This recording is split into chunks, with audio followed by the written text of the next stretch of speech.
Fala galera do segundo ano IST. Gente, abraço a todos. Voltamos às nossas aulas, tá? E hoje nós vamos ver o verbo haver. Vamos lembrar um pouquinho do verbo ter, para lembrar alguns conceitos que nós vimos lá no primeiro ano, certo? Um assunto tranquilo, bem pequeno, bem light, para a gente terminar esse bloco, né? E aí exercitar para as nossas possíveis avaliações, ok? Um grande abraço, vamos à aula. Bem, gente, hoje, como vocês sabem, trabalhamos o capítulo 13, que fala pra gente do verbo haver, tá, em espanhol. Para isso, a gente deve lembrar alguns conceitos também do verbo ter e haver, para que não haja conflito, para que a gente não se atrapalhe. Lembrando que esse assunto é um assunto do primeiro ano, com certeza não está tão latente na mente de alguns, certo? Mas nós vamos ver e certamente nós iremos compreender com facilidade. Bom, o verbo haver e ter, em espanhol, possui significados diferentes. O verbo ter, certo, ele expressa posse, e o verbo haver, existência.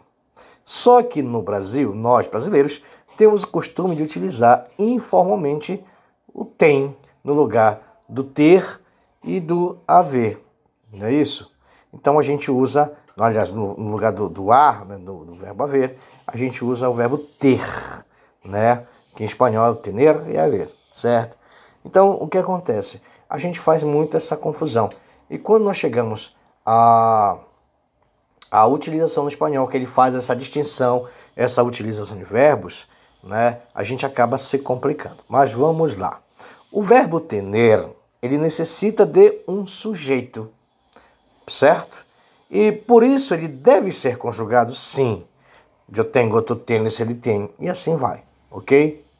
Em espanhol, esse verbo é utilizado para expressar o quê?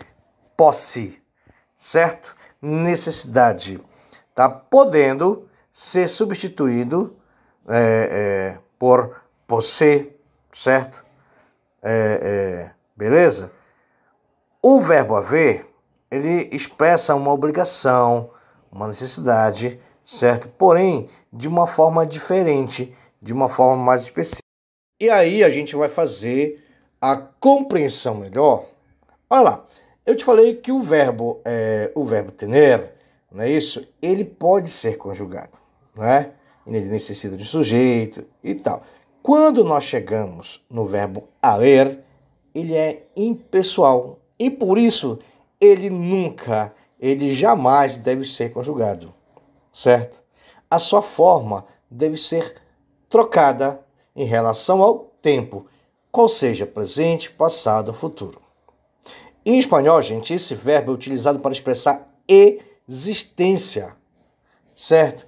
E aí, normalmente, ele aparece como existe ou existem, certo?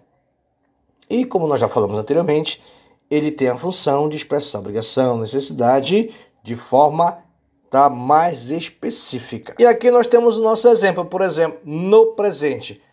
Há uma casa muito bonita em la calle 9, ou seja, há uma casa muito bonita na rua 9. No passado seria assim, esta mañana he habido muitas personas en la calle 9, certo?